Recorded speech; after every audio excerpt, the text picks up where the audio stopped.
The gunshot that killed Thomas Kellerman's wife came from a stray bullet during a bank robbery, and 2 years later he still woke up reaching for her side of the bed. He worked his cattle ranch outside Johnson City, Texas, with mechanical precision, moving through each day like a man walking through fog, barely seeing the vibrant hill country landscape around him, or feeling the brutal summer heat that made other men curse and seek shade. Nothing penetrated the wall he had built around his heart, until the day he found Sarah Norton collapsed beside her overturned wagon on the road between town and his property. Her face flushed with fever, and her supplies scattered across the dusty ground. Thomas pulled his horse to a stop and dismounted quickly, his boots hitting the packed earth with a thud that sent up small clouds of dust. The woman's eyes fluttered open as he knelt beside her, and he could see the confusion and fear swimming in their depths. Her dress was soaked with sweat despite the early morning hour, and when he pressed the back of his hand to her forehead, the heat radiating from her skin made him pull back in alarm. "Madam, can you hear me?" he asked, his voice rough from disuse. He rarely spoke to anyone these days except his ranch hands, and even then only to give necessary instructions. "My wagon," she whispered, trying to sit up. "I need to get to town. Medicine for my daughter." Thomas looked at the wagon's broken wheel and the horse standing nearby, looking as worn out as its owner. "You're burning up with fever. You're not going anywhere except to a doctor." "My daughter," she repeated, more urgently this time. Her hand gripped his arm with surprising strength. "Emily. She's only 6. My neighbor Mrs. Henderson is watching her, but Emily needs her medicine. She has breathing problems, especially in this heat." The panic in her voice cut through Thomas's numbness like nothing had in 2 years. He made a quick decision, scooping the woman into his arms despite her weak protests. She weighed almost nothing, and he could feel her trembling as he carried her to his horse. Getting them both mounted took some maneuvering, but he managed to settle her in front of him, keeping one arm firmly around her waist as he urged his horse into a careful trot toward town. "What's your name?" he asked, partly to keep her conscious and partly because something about this woman had awakened his long dormant instinct to help others. "Sarah Norton," she managed. "Widow. My husband died last year, pneumonia. Left me with Emily and a small house in town. I was trying to do laundry for the hotel to earn money, but I think I caught something from one of the guests." Thomas felt his chest tighten at her words. A widow, just like he was a widower.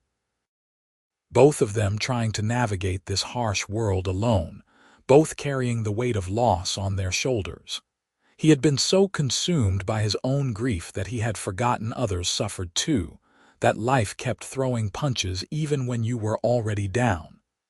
"I'm Thomas Kellerman," he said. "I have a ranch a few miles out. We'll get you to Doc Harrison and I'll make sure your daughter gets her medicine." Sarah's head lolled back against his chest, and he could feel her fighting to stay awake. "Why are you helping me?" she whispered. The question caught him off guard. Why was he helping her? 2 years of isolation, of deliberately avoiding personal connections, of keeping everyone at arm's length, and now he was riding hell bent for town with a sick woman in his arms and promises to care for her child on his lips. He didn't have an answer that made sense, so he simply said, "Because you need help." Doc Harrison met them at his office door, his weathered face creasing with concern as Thomas carried Sarah inside. The doctor had been practicing in Johnson City for 30 years and had seen everything the harsh Texas landscape could throw at a person.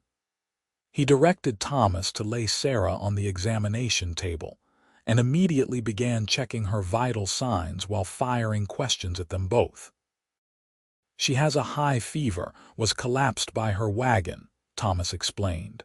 "Says she's been doing laundry for the hotel." Doc Harrison nodded grimly. There's been typhoid going through. Several guests came through from San Antonio last week, and I've treated 3 cases already." He turned to Sarah, his voice gentle. "Mrs. Norton, I'm going to need to keep you here for observation and treatment. This is serious, but we caught it early." "My daughter," Sarah said again, trying to sit up despite the doctor's restraining hand. Tears streaked down her fever-bright cheeks. "Emily needs me. She needs her medicine." "I'll take care of it," Thomas heard himself say. Both Sarah and the doctor looked at him in surprise. "Tell me what she needs and where to find her. I'll bring her here so you can see she's all right, and I'll make sure she has everything she needs." Sarah stared at him as if he had spoken in a foreign language. "You don't even know us. Why would you do that?" Thomas met her gaze and saw his own pain reflected back at him. This woman understood loss in a way most people couldn't. She knew what it meant to wake up alone, to push through each day carrying a grief so heavy it felt like drowning. "Because nobody should have to face this alone," he said quietly. The words hung in the air between them, weighted with meaning neither of them was ready to fully acknowledge.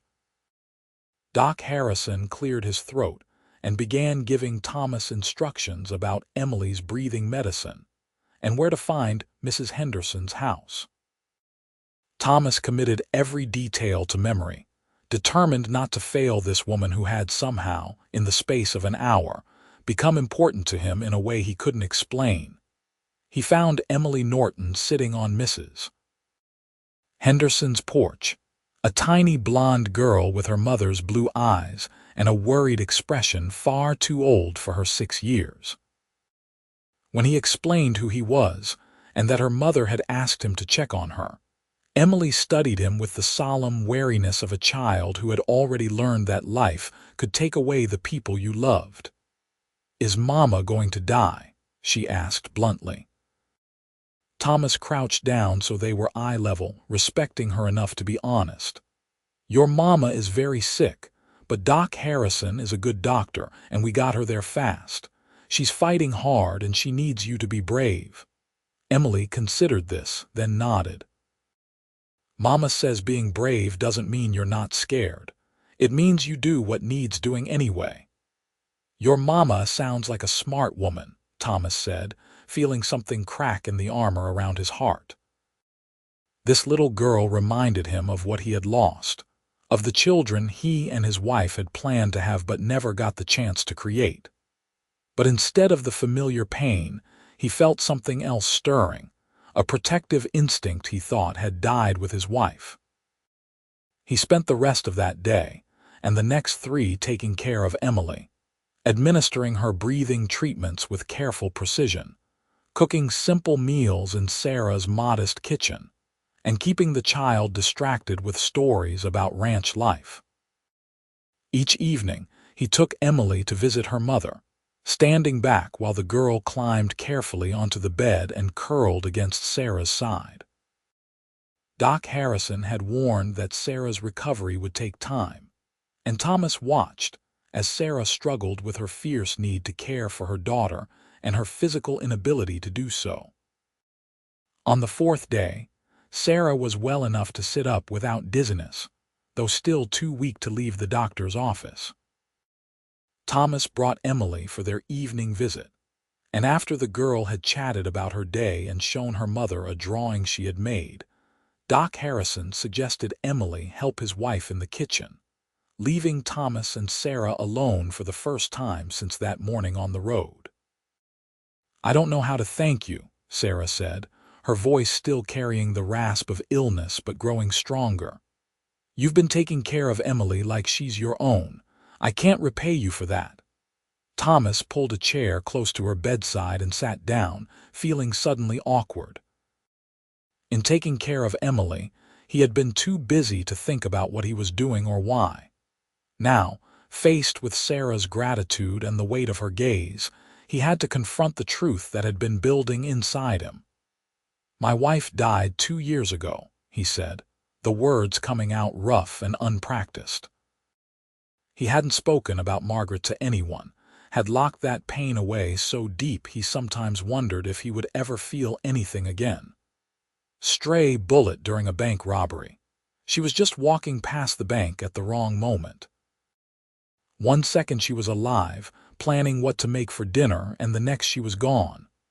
Sarah's hand moved across the bed to cover his, her touch light but steady. "I'm so sorry," she whispered. "I shut down after that," Thomas continued, needing to say it all now that he had started. "Stopped going to church socials, stopped seeing friends, just worked the ranch and tried not to feel anything. I told myself it was easier that way, safer. If I didn't let anyone close, I couldn't lose them again." "But it's not really living, is it?" Sarah said softly. "Just existing. Going through the motions." "No," Thomas agreed. "It's not living. My wife would have hated seeing me like that. She was always so full of life, always laughing, always seeing the good in people."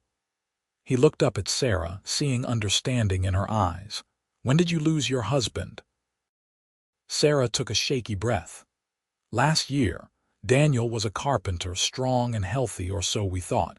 He caught pneumonia during a winter storm, and it took him in less than a week. Emily was only 5. She barely understood what was happening." Her voice broke slightly. "He was a good man, kind. He loved Emily more than anything. After he died, I had to figure out how to support us. His tools and his business went to pay off debts I didn't even know we had. The house is all we have left, and even that is mortgaged." "That's why you were doing laundry for the hotel," Thomas said, pieces of her situation falling into place.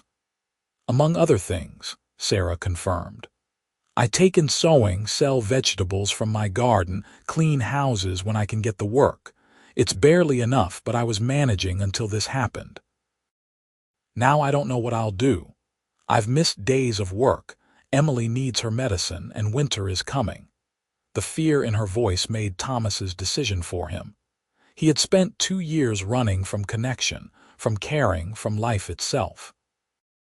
But these past 4 days with Emily, and now sitting here with Sarah, had woken something in him he thought was dead. He felt alive again, purposeful and terrified in equal measure. "Come stay at my ranch," he said. The words surprised him as much as they clearly surprised Sarah. "Just until you're fully recovered and back on your feet. I have plenty of room. The house has 4 bedrooms, and it's just been me rattling around in it. Emily can have fresh air, space to run, and you won't have to worry about work or money while you heal." Sarah shook her head immediately. "I couldn't possibly impose like that. You've already done so much." "It's not an imposition," Thomas insisted. "Truth is, taking care of Emily these past few days has been good for me. Better than good. It's reminded me that there's more to life than just going through the motions." "You'd be doing me a favor." "People will talk," Sarah said quietly. "A widow and a widower living under the same roof." "Let them talk," Thomas replied with more conviction than he felt. "Anyone who knows the situation will understand, and anyone who doesn't isn't worth worrying about. Besides, Johnson City is small, but it's not so small-minded that people can't see when something is decent and right." Sarah studied his face for a long moment, and Thomas had the uncomfortable feeling she could see right through him, could see the loneliness and grief he tried so hard to hide, could see the desperate hope that maybe, just maybe, he had found a way back to the land of the living. Finally, she nodded. "All right," she said, "but only until I'm well enough to work again, and I'll earn my keep. I can cook, clean, help around the ranch. I won't be a charity case." "Fair enough," Thomas agreed, relief flooding through him.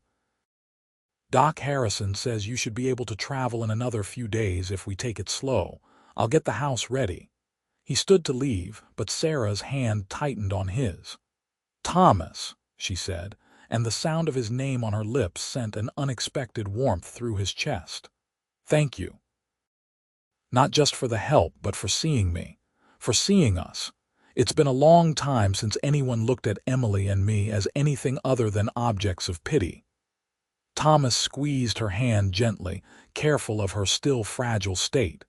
"You're not objects of pity, Sarah. You're survivors. That takes strength." 5 days later, Thomas drove his wagon slowly up the road to his ranch with Sarah beside him, and Emily bouncing excitedly in the back.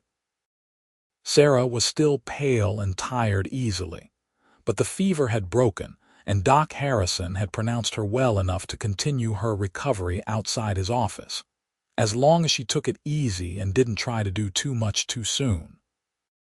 The Kellerman ranch sprawled across 500 acres of prime hill country land, with a sturdy limestone house that Thomas's father had built 30 years ago. The main house had a wide porch that wrapped around 3 sides, perfect for catching the evening breeze. Inside, the rooms were spacious and well furnished, though Thomas could see Sarah noting the layer of dust on surfaces and the general air of a place that was maintained but not truly lived in. "It needs a woman's touch," Thomas admitted as he carried Sarah's small trunk of belongings into the largest guest room. "I've kept things clean enough, but I'm not much for decoration or making things homey." Sarah ran her hand along the smooth wooden dresser, looking around at the simple but comfortable room. "It's beautiful," she said softly. "Thomas, this is far more than we deserve." "Mama, come see my room," Emily called from down the hall, her voice bright with excitement. It was the happiest Thomas had heard the girl sound since he met her. Over the following weeks, a routine developed that felt natural despite the strangeness of the situation. Sarah recovered slowly but steadily, and true to her word, she insisted on contributing to the household as soon as she was able. She started with small things, mending Thomas's worn shirts and preparing meals that were far better than the simple fare he had been making himself. As her strength returned, she took over more of the household management, organizing and cleaning with an efficiency that transformed the house from a place Thomas slept to an actual home. Emily blossomed in the ranch environment. The fresh air and space seemed to ease her breathing troubles, and she followed Thomas around like a shadow whenever he was near the house, asking endless questions about cattle and horses and ranch life. Thomas found himself looking forward to her company, teaching her to feed the chickens and helping her learn to ride on his gentlest mare. But it was the evenings that Thomas came to treasure most. After Emily was tucked into bed, he and Sarah would sit on the porch in the cooling darkness, talking in low voices about everything and nothing.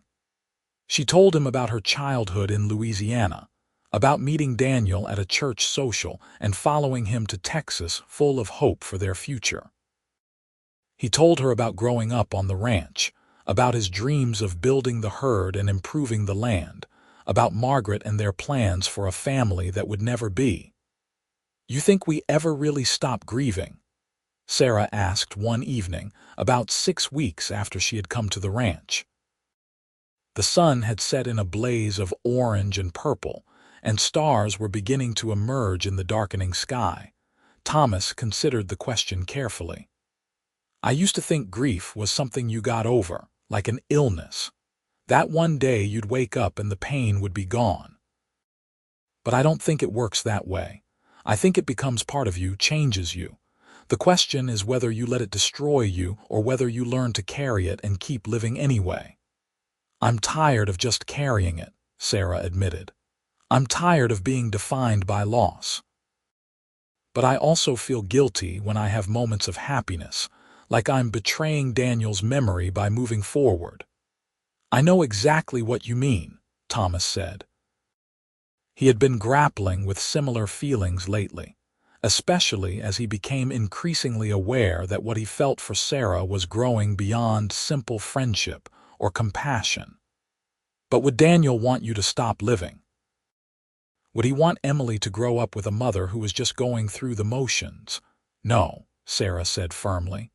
"He loved life, loved laughter. He would hate knowing that his death had stolen that from us." Then maybe honoring their memory means choosing to live fully again, Thomas suggested. Maybe it means being open to whatever life brings next, even if it scares us. Sarah turned to look at him, and in the lamplight spilling from the windows, Thomas could see tears glistening in her eyes. "Is that what we're doing?" she asked quietly. "Being open to what comes next?" Thomas's heart hammered in his chest. They had been dancing around this conversation for weeks, both of them feeling the growing connection between them but neither willing to name it. "I don't know," he admitted. "All I know is that I feel more alive now than I have in 2 years. You and Emily, you've brought light back into this house, into my life. I look forward to each day again instead of just enduring it."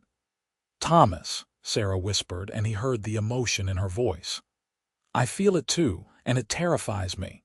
"Me too," he confessed. "I'm terrified of caring again, of having something to lose. But I'm more terrified of letting fear keep me from living, from taking a chance on something that feels right." Sarah stood up from her chair and moved to the porch railing, staring out at the dark shapes of the hills in the distance. Thomas joined her, standing close enough that their shoulders almost touched. The night air was cooling rapidly, carrying the scent of cedar and the distant sound of cattle lowing. "When I first lost Daniel, I thought I would never feel anything for another man," Sarah said. "I thought that part of my heart was closed forever. But you've been so kind, so patient, not just with me but with Emily. You've given us a home when we had nowhere else to turn. You've asked for nothing in return except our company." "Your company is worth more than you know," Thomas said softly.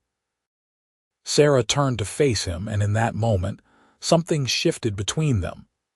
The careful distance they had maintained dissolved, and Thomas found himself reaching out to cup her cheek with his hand. She leaned into his touch, her eyes closing briefly. "I think I'm falling in love with you," he said, the words emerging as barely more than a whisper. "I didn't think I could feel this way again, and I'm scared out of my mind, but I can't keep pretending this is just friendship or convenience." Sarah's eyes opened, and Thomas saw his own emotions reflected in their depths, hope and fear and longing all mixed together. "I'm falling in love with you too," she confessed. "And you're right to be scared because I'm absolutely terrified. But I'm also tired of being afraid, tired of letting the past dictate my future." Thomas leaned down slowly, giving her every chance to pull away, but instead Sarah rose on her toes to meet him halfway. Their kiss was gentle and hesitant, two people who had forgotten how to be vulnerable learning to trust again. It was also achingly sweet, full of promise and possibility, a declaration that they were both ready to take the risk of loving again. When they finally pulled apart, Thomas rested his forehead against Sarah's, both of them breathing a little unsteadily. "So what happens now?" he asked. "I don't know," Sarah admitted, "but I think we figure it out together." The next few months were a study in building something new while honoring what had been lost. Thomas and Sarah navigated their growing relationship carefully, aware that they were not just creating a partnership between themselves, but building a family that included Emily. The little girl, with the resilience of childhood, adapted to the changes with enthusiasm, clearly delighted at the possibility of having Thomas as a permanent part of her life. The people of Johnson City watched the developing situation with varying degrees of approval and disapproval. Some of the older church ladies clucked their tongues and whispered about propriety, but most folks recognized that Thomas and Sarah were handling things decently.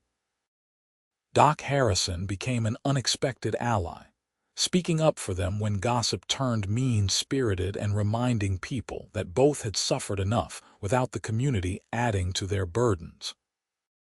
In late October, as the brutal Texas heat finally began to give way to cooler autumn temperatures, Thomas asked Sarah to marry him properly.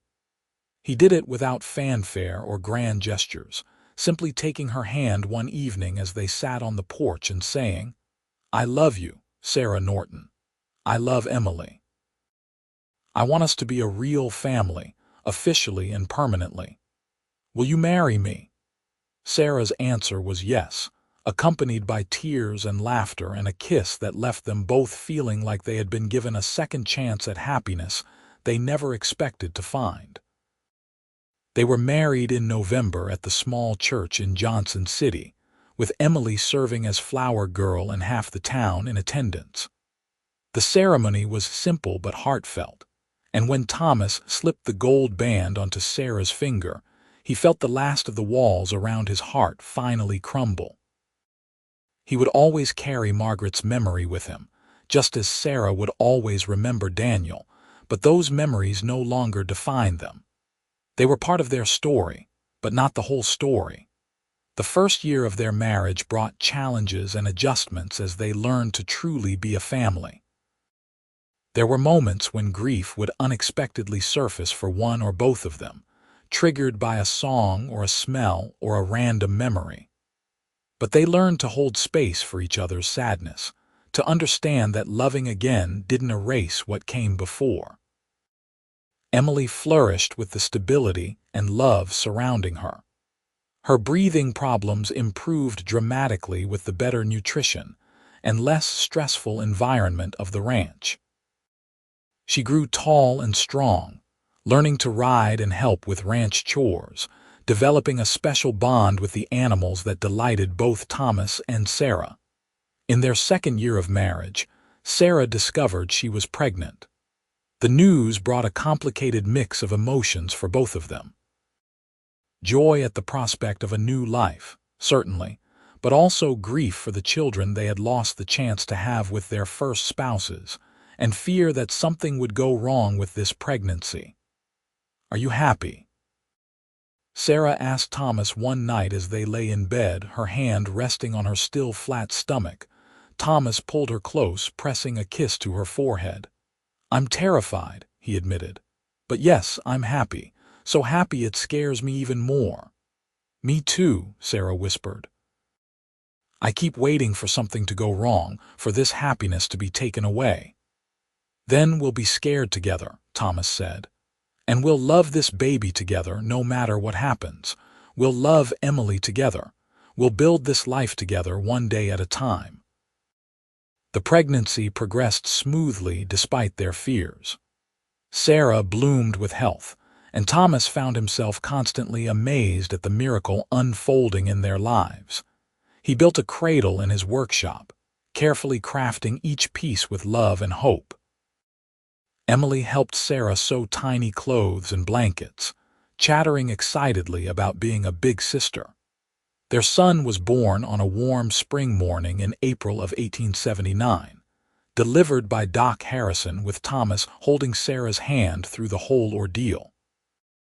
They named him Daniel Thomas, honoring both of their first spouses and acknowledging that this child was a bridge between their past and future. When Thomas held his son for the first time, he wept openly, releasing years of pent-up grief and embracing the overwhelming love that flooded through him. Emily was enchanted with her baby brother, helping to care for him with a gentleness that made both Thomas and Sarah's hearts swell with pride. She would sit for hours holding him, singing soft lullabies and telling him stories about the ranch and the animals. As baby Daniel grew from infant to toddler, the Kellerman ranch thrived. Thomas expanded his herd and improved his breeding program, earning a reputation for quality cattle that brought buyers from across Texas. Sarah's organizational skills and business sense proved invaluable, and she took over managing the ranch's finances and business dealings, freeing Thomas to focus on the land and livestock he loved. 3 years after Daniel's birth, their daughter arrived, a tiny red-faced bundle they named Margaret Louise, after Thomas's first wife and Sarah's mother. Emily, now 11, was an experienced big sister by then, helping with both younger siblings with maturity beyond her years. The household was noisy and chaotic in the best possible way, filled with children's laughter and the constant activity of ranch life. Thomas would sometimes stop in the middle of a workday and just look at his home, at the children playing in the yard, at Sarah hanging laundry with Margaret toddling at her feet, and feel overwhelmed with gratitude for the second chance he had been given. But it wasn't always easy. There were hard years when drought threatened the herd, when cattle prices dropped, when illness swept through, and they spent sleepless nights nursing sick children back to health. There were moments when old grief would surface unexpectedly, when Sarah would cry for the husband who never got to meet her new children, when Thomas would feel guilty for being happy when Margaret had been denied the same opportunity. Through it all, they held on to each other and the family they had built together. They learned that love wasn't a finite resource, that having room in your heart for new people didn't diminish what you had felt for those who came before. They learned that healing wasn't forgetting, but rather integrating loss into the fabric of your life and choosing to move forward anyway. On their 10th wedding anniversary, Thomas and Sarah stood on their porch watching their children play in the yard. Emily was 19 now, a beautiful young woman being courted by the son of a neighboring rancher. Daniel, at age 9, was already showing signs of inheriting his father's love for the land and livestock. 6-year-old Margaret was a firecracker, full of energy and curiosity, keeping everyone on their toes. "Did you ever imagine we'd end up here?" Sarah asked, leaning against Thomas's side. 10 years ago, I couldn't imagine anything beyond the next day," Thomas admitted. "I was so lost in grief I couldn't see a way forward. And then I found you collapsed by your wagon, and everything changed." "You saved my life that day," Sarah said. "In more ways than one. I was drowning too, trying so hard to be strong for Emily, to keep us afloat financially and emotionally. I don't know how much longer I could have kept going." "We saved each other," Thomas corrected gently. "You gave me a reason to live again, to care again. You and Emily walked into my life and reminded me that it was possible to be happy, even after loss." Sarah turned in his arms to face him fully. "I love you, Thomas Kellerman. I love Daniel, and I always will, but what we have is different and just as real. You're my partner, my best friend, the father of my children. Your home." Thomas kissed her deeply, pouring 10 years of love and gratitude into the gesture. "I love you too, Sarah Kellerman. You're the best thing that ever happened to me besides those kids out there. Margaret would approve of you, of us. She'd be happy that I found someone to share my life with." "Daniel would be too," Sarah agreed. "He'd be so proud of Emily, of the woman she's becoming. And he'd be grateful that she had you to help guide her, to be the father she needed." They stood together watching the sunset paint the sky in brilliant shades of orange and pink, their children's laughter providing a soundtrack to the peaceful evening. The ranch stretched out around them, 500 acres of dreams realized and hard work paying off. The house behind them was filled with love and life, a far cry from the empty shell it had been when Sarah first arrived. Emily called out that dinner was ready, waving at them from the doorway. She had inherited her mother's cooking skills and often helped prepare meals for the family. Daniel and Margaret raced toward the house, arguing good-naturedly about who would get to sit next to their father at the table. "Come on," Sarah said, taking Thomas's hand. "Our family is waiting." As they walked into the house together, Thomas marveled at how far they had both come from those dark days of grief and loneliness. They had each lost so much, had felt the kind of pain that could break a person permanently. But instead of staying broken, they had found each other and had built something beautiful from the wreckage of their former lives. The house was warm and bright, filled with the chaos and noise of a happy family. Around the dinner table, they gathered together, Emily helping to serve food while Daniel entertained them with a story about the new calf he had helped birth that afternoon. Margaret demanded to sit on her father's lap, and Sarah smiled at them all with contentment shining in her eyes. This was their life now, Thomas thought as he looked around the table at these people he loved more than anything in the world. Not the life he had planned when he was young and first married to Margaret, and not the life Sarah had envisioned with Daniel, but a good life nonetheless. A life built on second chances and the courage to love again after loss. A life that honored the past while embracing the future. After dinner, they moved to the parlor where Sarah played the piano while the children sang. It was a nightly ritual they all cherished, this time together as a family before the younger ones were sent off to bed. Thomas sat in his chair, Margaret drowsing on his lap while Daniel and Emily sang harmony to their mother's accompaniment. Later, after the children were finally tucked into bed and the house was quiet, Thomas and Sarah returned to their favorite spot on the porch.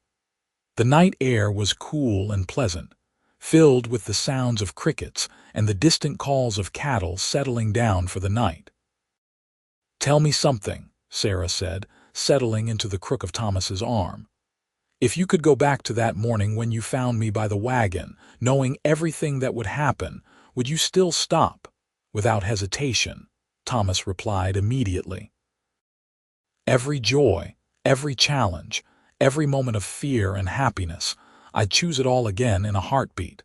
You and Emily and our children, this life we've built, it's worth every risk." "Even though it means you could lose again?" Sarah asked softly. "Even though loving means always having that fear?" "Especially because of that," Thomas said firmly.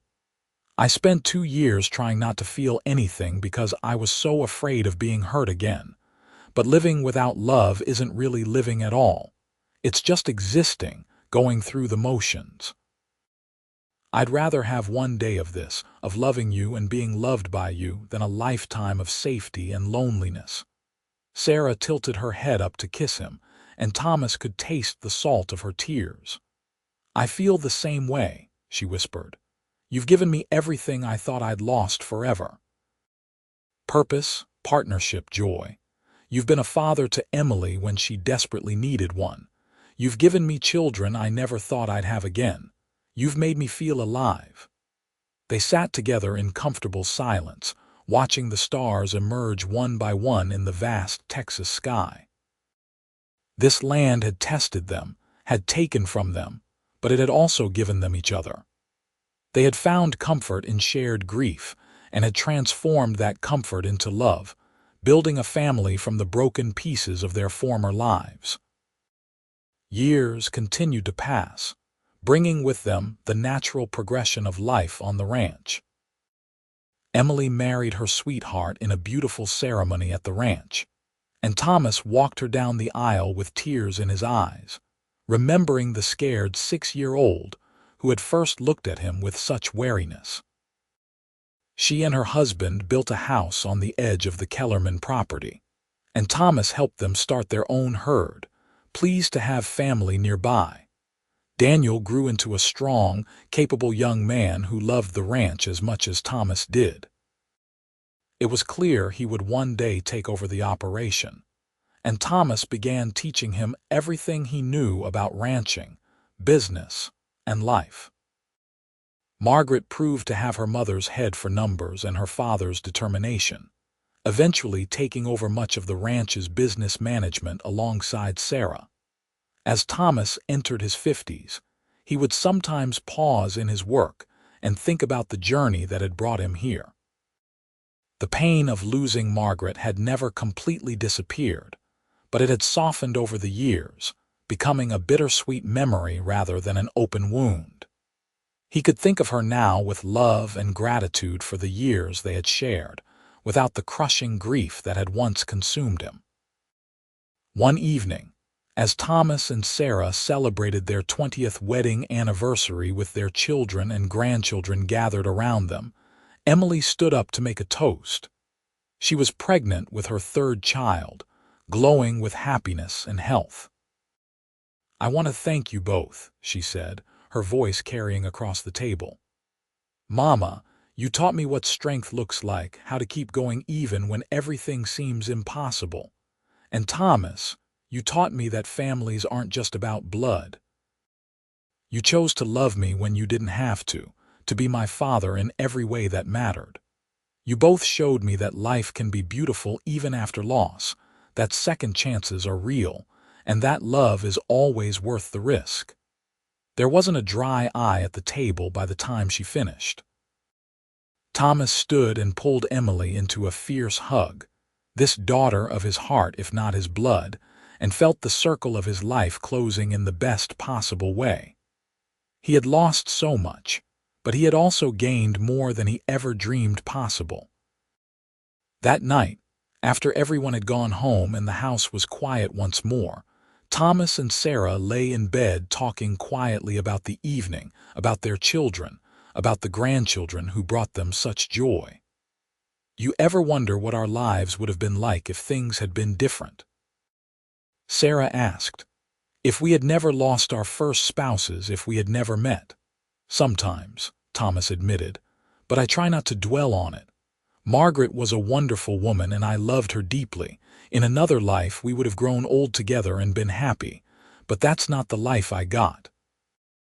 Instead, I got this life with you, and I can't bring myself to wish it away, even to change the past."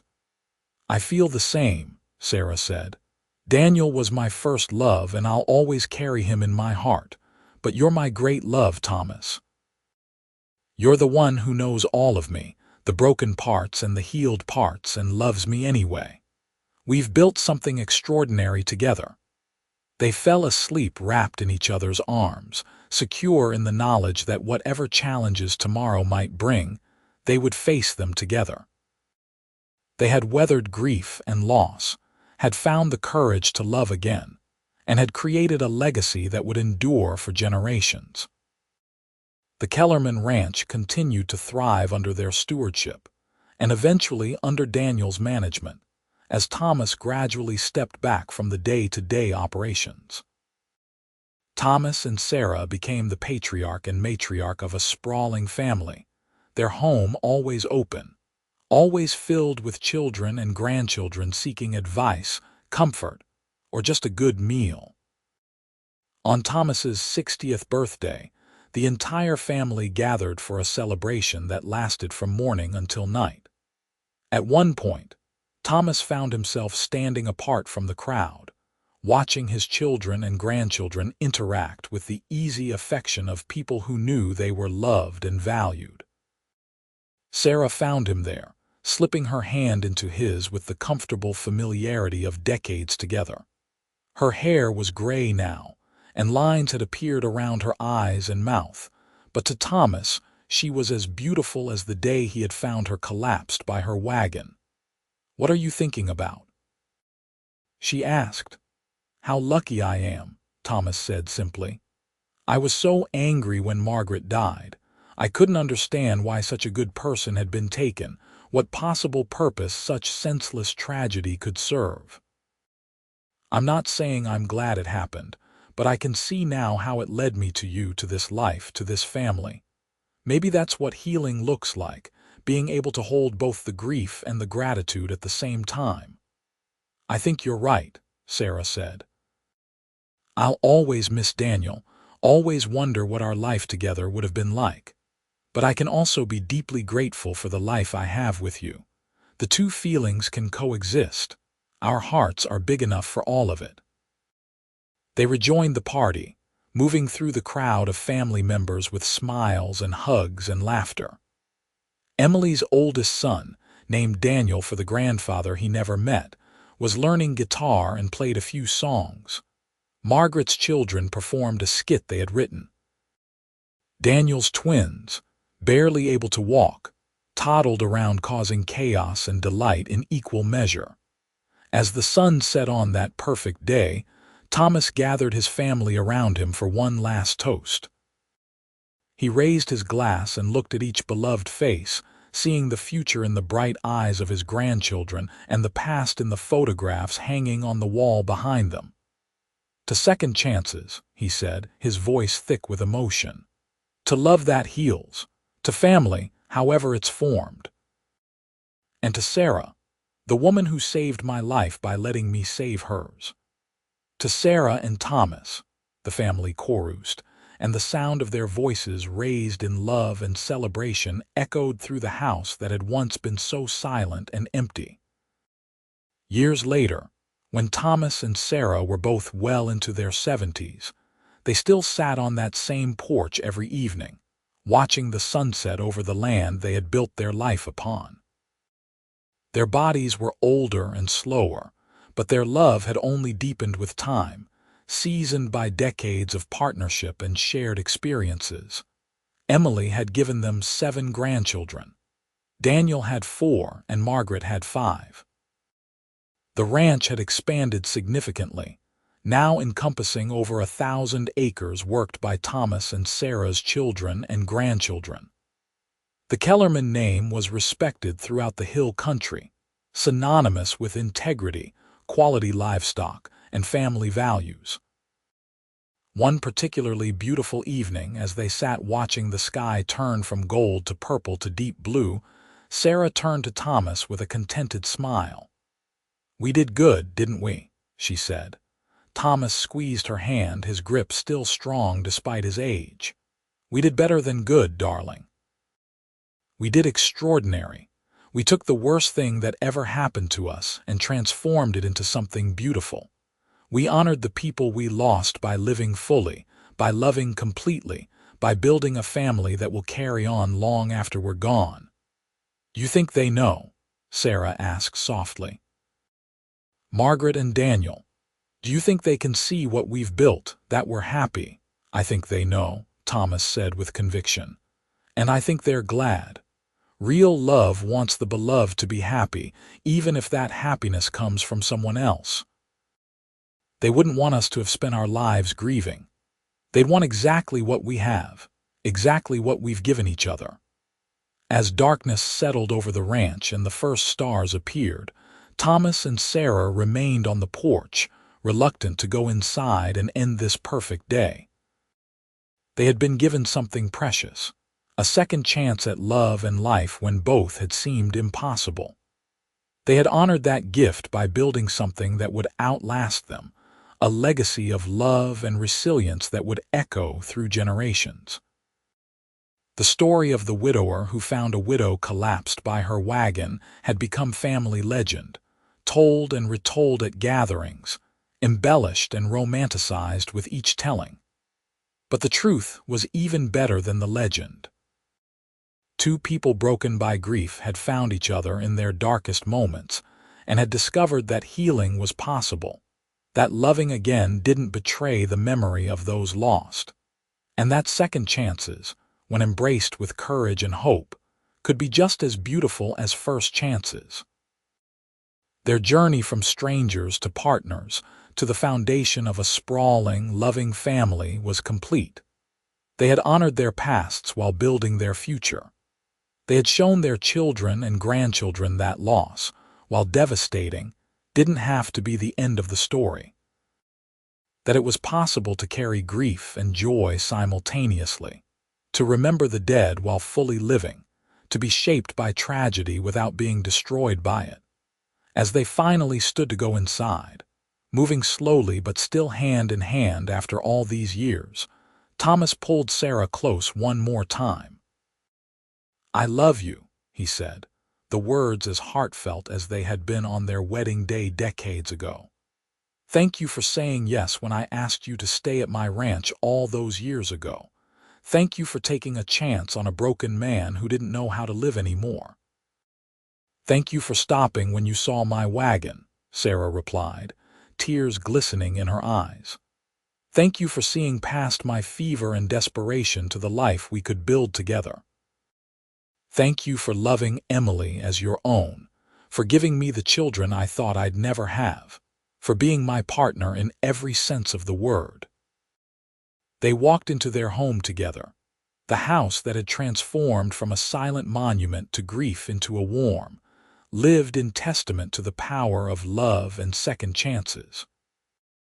Behind them, the Texas night settled over the ranch, covering the land that had witnessed their journey from broken individuals to a unified force of love and family.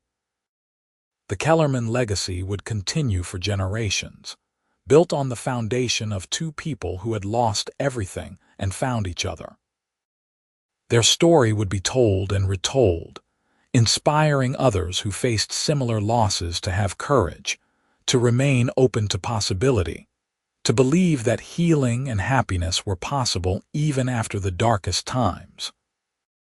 Thomas and Sarah had proven that the end of one story could be the beginning of another, that the human heart had an infinite capacity for love if we were brave enough to risk it, and that comfort found in shared grief could transform into a love deep enough to last a lifetime and beyond. Their story was complete, their circle closed, their legacy secure. They had lived fully, loved deeply, and left the world better than they found it. And in the end, what more could anyone ask for than that?